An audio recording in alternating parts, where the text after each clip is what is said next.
Electrolux has been the sustainability leader in the appliance industry for a long time. And recently we set what's called science-based target, which means that you're adapting your industry to the Paris Agreement.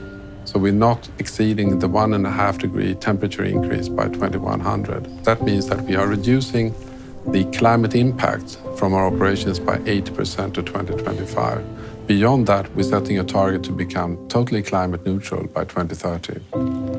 I think about the responsibility we as the generation that is kind of running this place right now have for future generations. It's clear that we cannot continue on the path that we're on.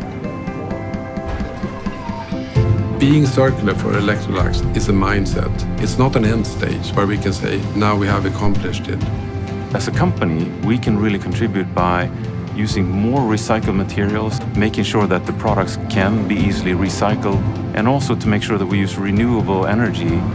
Then there is also about helping our users in what is a better and more sustainable usage pattern. And when products are getting more digital, we will even get more feedback and help the user to make even more sustainable choices. In the future, we will look back at this time as a pivotal moment. We saw the opportunity and we made the change.